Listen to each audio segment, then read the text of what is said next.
I think we'll be concluding lectures 11, 12, and 13, Saintliness from the Varieties of Religious Experience, a study in human nature by William James.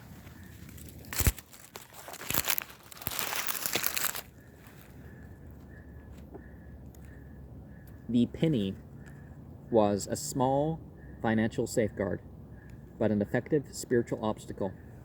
Not till it was thrown away could the character settle into the new equilibrium completely. And the quote before that, an apology for M. Antonia Borignon, London, 1699, page 269 and 270. Another example from Starbuck's manuscript collection. At a meeting held at 6 the next morning, I heard a man relate his experience. He said, the Lord asked him if he would confess Christ among the quarrymen with whom he worked, and he said he would. He then asked him if he would give up to be used of the Lord the $400 he had laid up, and he said he would, and thus the Lord saved him. The thought came to me at once that I had never made a real consecration either myself or of my property to the Lord, but had always tried to serve the Lord in my way. Well, you can definitely dedicate your own particulars to God, but you really should have the consciousness, not just doing things in the name of God and the way of God. So probably try to figure out what that is, right? Now the Lord asked me if I would serve him in his way and go out alone and penniless, if he so ordered. The question was pressed home, and I must decide to forsake all and have him, or have all and lose him. I soon decided to take him, and the blessed assurance came, and that he had taken me for his own, and my joy was full. I returned home from the meeting with feelings as simple as a child. I thought all would be glad to hear of the joy of the Lord that possessed me, and so I began to tell the simple story. Now, as a child, so does he mean they weren't abrogated by other things, maybe? But to my great surprise, the pastors, where I attended meetings in 3 churches, opposed the experience and said it was fanaticism. And one told the members of his church to shun those that professed it. And I soon found that my foes were those of my own household. And, yeah, no, all this stuff, you have to really experience your salvation, all this, and it's like, oh, wait, no, this sounds like more than just some, and then, yeah. Fanaticism actually is really of 2 sorts. There's the fanaticism that is mistaking the temple or the teacher or whatever for the god, or treating it as such. Oh, well, we don't worship the idols. We don't worship these demons or fairies or whatever, the aliens or whatever. Yeah, you do. You may not call it that, but yeah.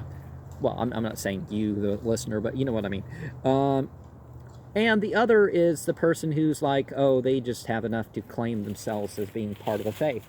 Like in the Islamic world, you have people who pray once a year, and while they'll be buried as Muslims, but are they, are even people who observe a ritual or something, but are they really that at heart?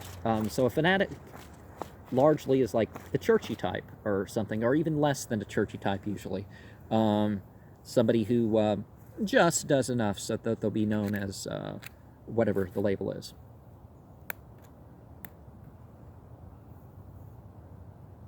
They claim the faith, basically. Over and above the mystery of self-surrender, there are, in the cult of poverty, other religious mysteries. There is the mystery of veracity. Naked came I into the world, etc. Whosoever first said that possessed this mystery, my own bare entity, must fight the battle. Shams cannot save me. There is also the mystery of democracy, or sentiment of equality before God of all his creatures. This sentiment, which seems in general to have been more widespread in Muslimeen rather than Christian lands, tends to nullify man's usual acquisitiveness. Those who have it spurn dignities and honors, privileges and advantages, preferring, as I've said, in a former lecture to grovel on the common level before the face of God. Well, equality in, their base duties, you could say, but, you can be acquisitive and all that. You just,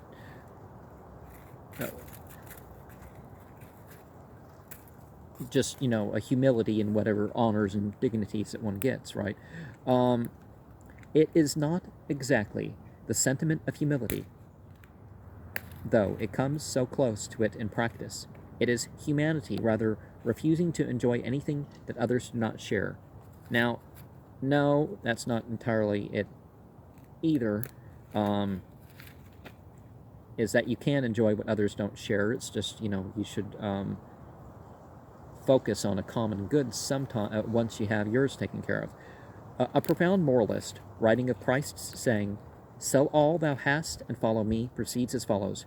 Christ may have meant, if you love mankind absolutely, you will, as a result, not care for any possessions whatever. And this seems a very likely proposition. But it is one thing to believe that a proposition is probably true, and another thing to see it as a fact. If you loved mankind as Christ loved them, you would see his conclusion as a fact. It would be obvious. You would sell your goods, and they would be no loss to you. These truths, while literal to Christ, and to any mind that has Christ's love for mankind, become parables to lesser natures. Now, sometimes you can do more for humanity by having the resources one has, like these people getting rid of, getting rid of even books and stuff like that. So, well, you use your books. You teach. You figure out the knowledge and and such from the books, and then you pass that on. That's more valuable than the money that from the books, right? Parables to lesser natures. There are in every generation people who, beginning innocently and with no predetermined intention of becoming saints, find themselves drawn to into the vortex by their interest in helping mankind, and by understanding that comes from actually doing it. The abandonment of their old mode of life is like dust in the balance. It is done gradually, incidentally, imperceptibly. Thus, the whole question of the abandonment of luxury is no question at all, but a mere incident to another question, namely, the degree to which we abandon ourselves to the remorseless logic of our love of others.